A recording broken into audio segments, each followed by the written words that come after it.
Assalamualaikum warahmatullahi wabarakatuh. Oke, buat pelajar-pelajar tahun 4, hari ini kita mau belajar mata pelajaran kefahaman Al-Quran. Tajuk yang kita pelajari adalah Surah Al-Zalzalah. Oke, dalam mata pelajaran ini kita akan menyatakan tema umum daripada surah ini.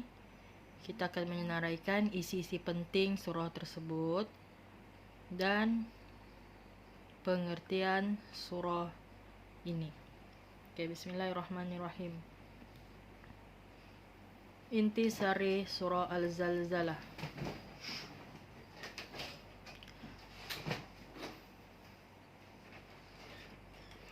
Surah Al-Zalzalah diturunkan di Madinah dan mengandungi 8 ayat. Oke, surah Al-Zalzalah ini diturunkan di Madinah dan mengandungi 8 ayat. Surah ini dinamakan Al-Zalzalah, yakni gegaran. Al-Zalzalah maksudnya gegaran. Kenapa dinamakan Al-Zalzalah? Kerana bumi pada hari kiamat akan digegarkan dengan kuat. Oke, seterusnya, orang kafir kerap kali mengejek-ejek Nabi Muhammad, bertanyakan bilakah akan berlakunya kiamat. Oke, dalam ayat tersebut juga Allah menegaskan, apabila bumi digegarkan dengan gegaran yang dahsyat, umat manusia yang menyaksikan peristiwa itu akan bertanya sesama sendiri dengan cemas dan takut. Apa yang ditanyakan adalah, apa sudah jadi? Apa sebabnya berlaku? Itu ketika pada hari itu kiamat itu berlaku, gegaran terhadap bumi, goncangan yang berlaku itu, manusia saling bertanya-tanya. Oke, seterusnya dalam ayat surah Al-Zalzalah ini juga Allah menerangkan, pada hari kiamat itu manusia akan keluar berselerak, yakni dari kubur masing-masing, untuk diperlihatkan kepada mereka balasan amal-amal mereka. Oke, nanti hari kiamat semua manusia akan dibangkitkan daripada kuburan masing-masing dan akan diperlihatkan amalan-amalan semasa kita di dunia. Maka sesiapa yang berbuat kebajikan seberat zarah, nescaya akan dilihatnya, yakni dalam surat amalnya. Maksudnya, sebesar kebaikan ataupun sekecil-kecil kebaikan yang kita buat, kita akan lihat dalam buku catatan kita. Begitu juga dengan kejahatan yang kita lakukan.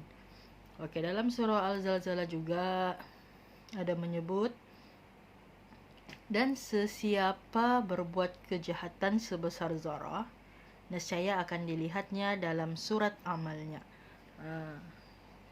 Kebaikan, kejahatan, semuanya akan terbongkar ketika itu.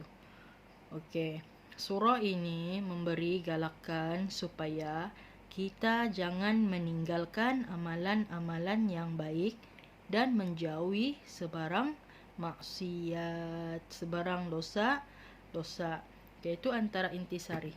Dalam bab ini yang penting kita kena tahu surah ini diturunkan di mana, berapa kan bilangan ayatnya, dan apa kesimpulan-kesimpulan dalam surah ini, menceritakan tentang apa. Oke, seterusnya.